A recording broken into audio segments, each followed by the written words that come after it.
इसमें नहीं होते थे हमारे स्कूल में। जो पहला एलुमनी मीट हुआ था हमारे स्कूल में 2004 शुरू हो गई। पूरे पूर्व छात्र आए थे, तब उनसे इंटरेक्ट होने का मौका मिला था। आज मुझे उम्मीद है कि इतने लगभग 30 से अधिक छात्र जो इस विद्यालय से इन्हीं बेंचों में, इन्हीं प्रांगण में खेलकर बड़े हुए, शिक्षा दीक्षा प्राप्त की और आज आप सब ने उनके अनुभव जाने होंगे। बस मैं कुछ ही बातें आपसे कहना चाहता हूँ क्योंकि पूरा दिन आप लोग व्यस्त रहे होंगे।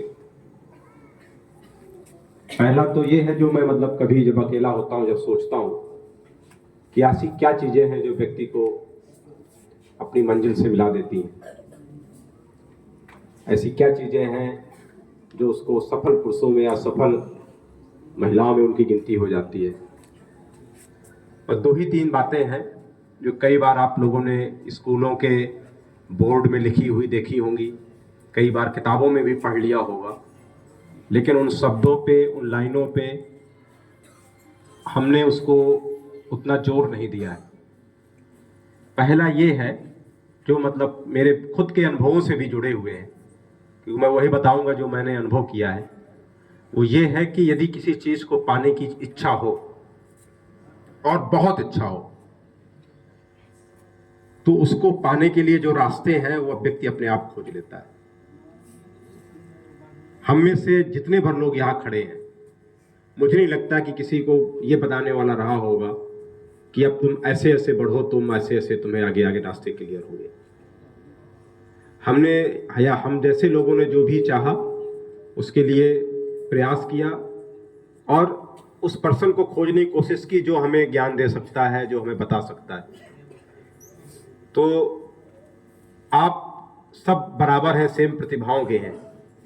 जैसे आप लोग ऐसे खड़े हैं, ऐसे ही एक बार हम खड़े थे और जो आपके एसी सर होते हैं, जो लखनऊ से या जहाँ से भी, मतलब जो रीजनल हेडक्वार्टर से आते हैं, उन्होंने कहा था कि आप अपने ज़िले के कोहिनूर हैं, क्योंकि एक एंट्रेंस एग्जाम टेस्ट करके आए हैं, आप पास करके आए। यदि आपके हम उम्र बच्चों में प्रतिभाएं देखी जाए पूरे ज़िले में, तो मैं ये तो नहीं कहूँगा कि आप सबसे सर्वोत्तम हैं, लेकिन आप उन बेस्ट में हैं। यदि ज़िले के सबसे बेहतरीन बच्चों में यदि तुलना की जाए तो आप उनमें से एक हैं। तो आपको उस चीज को बनाए रखना है और जो चीज पाना चाहते हैं उसके लिए मेहनत करते रहना है। मेहनत करने के लिए आपको अपना लक्ष्य निश्चित हो और पढ़ाई करिए। खेल में जाना है, खेल खेलिए, लेकिन तीन चीजों की जरूरत है किसी भी लक्ष्य को पाने के लिए। पहला ये कि आपका लक्ष्य पता हो, दूसरा उसके लिए आपने निरंतर प्रयास किया हो। निरंतर प्रयास से मेरा मतलब है कि गैप ना हुआ हो। यदि आप कोई अच्छा खिलाड़ी बनना चाहते हैं तो ये उम्मीद नहीं कर सकते कि हम 2 महीना खेलेंगे और 1 महीना नहीं खेलेंगे। आपको निरंतर रोज घंटे 2 घंटे प्रैक्टिस करना है। यदि आप कोई परीक्षा पास करना चाहते हैं तो रोज 3 से 4 घंटे मिनिमम पढ़ना है, और भी ज्यादा पढ़ना है, लेकिन पढ़ना कंटिन्यूटी जरूरी है, कंटिन्यूटी ब्रेक नहीं होनी चाहिए, ठीक है। और तीसरा है कि खुद पर विश्वास होना चाहिए। जब हम लोग इंजीनियरिंग में पहुंचे तब आईएएस के इंटरव्यू प्रतियोगिता दर्पण में निकलते थे, ठीक है, आपके यहाँ भी मैगजीन्स में आते होंगे। उसमें जब हम पढ़ते थे उनके अनुभव, तब परीक्षा बहुत बड़ी लगती थी, लगता था असंभव है, इसको कैसे पार किया जाएगा, बहुत कम लोग सेलेक्ट होते हैं। लेकिन जब उसको इंटरव्यू पढ़े तो पता चला कि जितने नंबर हमारे 10वीं में उतने ही उनके भी 10वीं में नंबर है, जितने 12वीं में हमारे नंबर है उतने ही उनके नंबर है, जितने ग्रेजुएशन में हमारे नंबर आ रहे हैं लगभग इतने ही पॉइंट के साथ लोगों ने ग्रेजुएशन पास किया है। इसका मतलब कि जो लोग एग्जाम क्रॉस कर रहे हैं वो हमसे कोई बहुत अलग नहीं है, वो हमारे ही जैसे लोग हैं। और अंतर सिर्फ इतना है कि उन्होंने उस परीक्षा को पास करने के लिए जो भी स्किल चाहिए, जो भी ज्ञान चाहिए, वो हासिल किया है।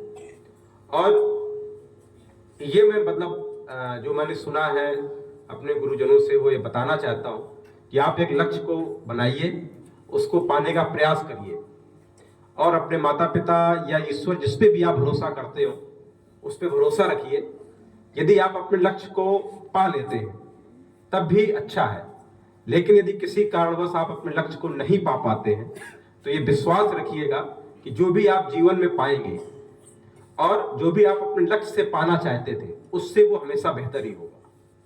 क्योंकि उसके लिए आपने हमेशा प्रयास किया है। कई लोग हैं जो एक एग्जाम के लिए प्रयास करते हैं, पास हो जाते हैं, कई लोग नहीं भी हो पाते हैं क्योंकि सीटें फिक्स है।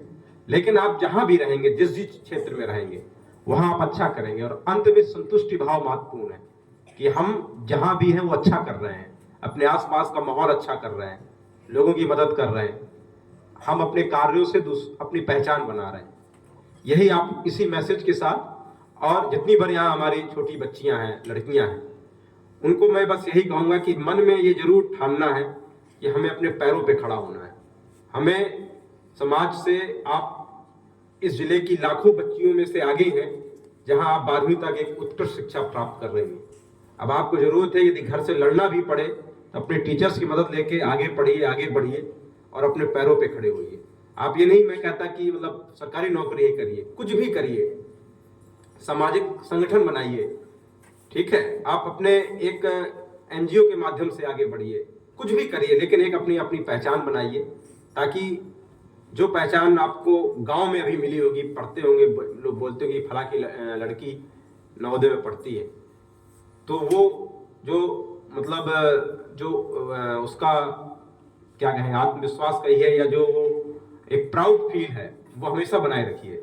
ये जानना और समझना जरूरी है कि एक लड़के को कोई चीज हासिल कर लेना आसान है, जो सामाजिक हमारा पृष्ठभूमि है, जो हमारा सामाजिक दायरा है, लेकिन उसी माहौल में, उसी कद पर यदि लड़की पहुंच रही है तो मुझे लगता है उसका संघर्ष ज्यादा है। यदि मैं लड़की होता तो शायद मुझे और भी तरह की कठिनाइयां होती, मे भी मैं यहाँ तक पहुंच रहे, मुझे और भी संघर्ष करना पड़ता, या क्या पता मैं यहाँ तक ना भी पहुंच पाता।